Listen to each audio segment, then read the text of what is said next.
你走吧。师傅，你叫我往哪里走？从哪里来，回哪里去。要是我没将那泼猴赶走，那西游的故事要怎么发展下去呀？我是菩提祖师，大家都觉得我心狠，可谁又能明白我的难处啊？从那狮猴刚来到这世上，我就知道我俩有师徒的缘分，心里早就给他规划好了一条特别的路。为了能学到长生不老的法子，他漂洋过海，找了整整10年，终于来到了犀牛贺州。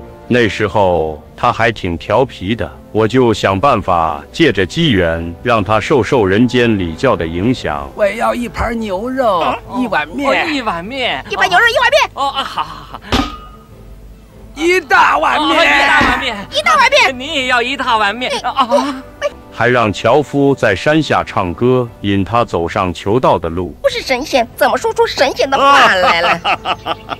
这是灵台方寸山斜月3星洞的菩提祖师教给我的。菩提祖师，想必是个有本事的。他住在何处？顺着山路一直走。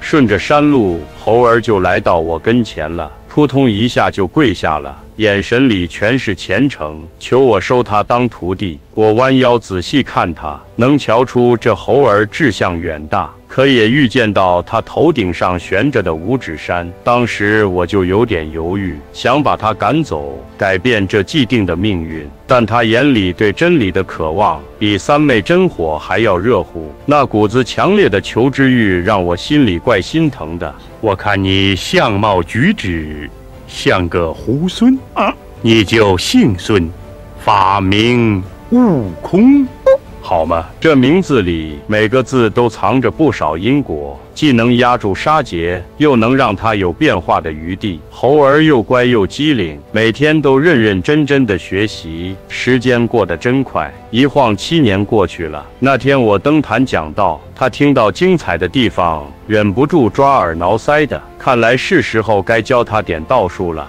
你想学些什么道术呢？这猴儿志向不小，就想着学长生不老的法子。我教你求仙问卜、驱邪避凶之术，好吗？可得长生吗？不能。求仙问卜，不如自己做主。不学。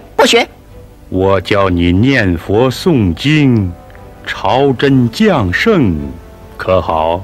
不学。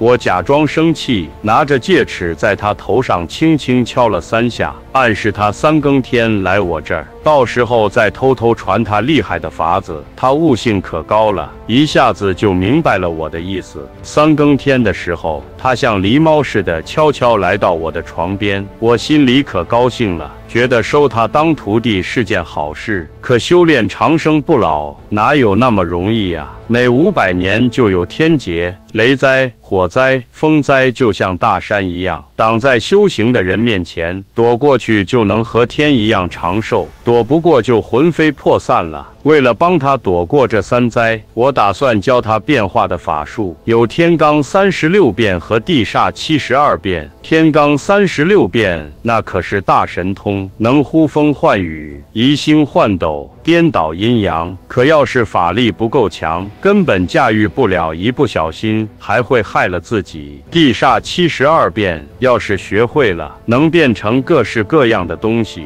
飞禽走兽、草木器物，甚至还能追魂摄魄。这个法术对躲避3灾挺有用的。取经路上那么多磨难，72变定能帮他化险为夷，所以我就故意说的含糊点，看他怎么选。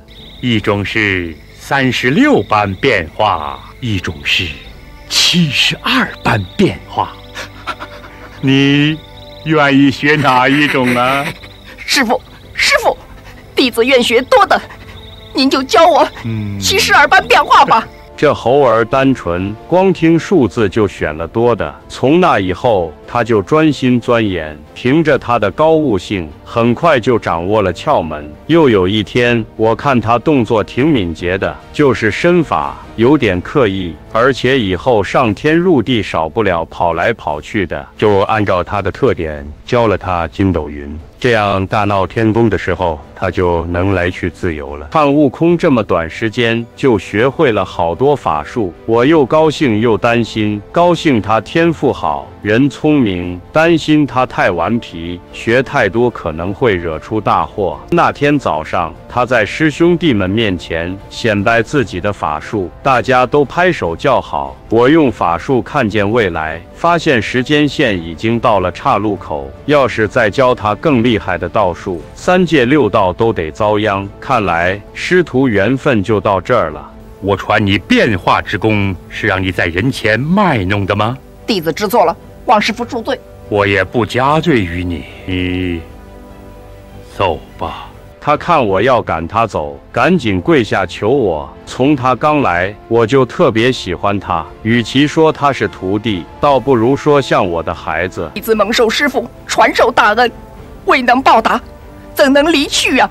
一提到报答，我心里就一阵难受。可天下苍生都压在我肩膀上，为了大家的幸福，我别无选择，只能狠心转身，不让他看到我眼中的泪光与不舍。临行之际，我终究还是忍不住转身叮嘱：此后多行善事，不可作恶，不然我不饶你。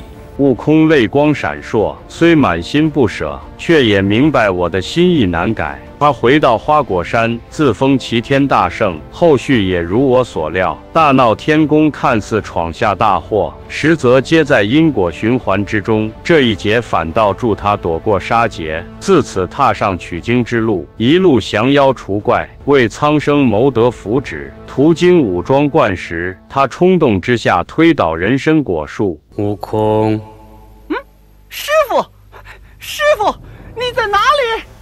你知罪吗？弟子知错了，求祖师教我一个医术的法儿吧。唉，茫茫南海，必有医术仙方，去吧。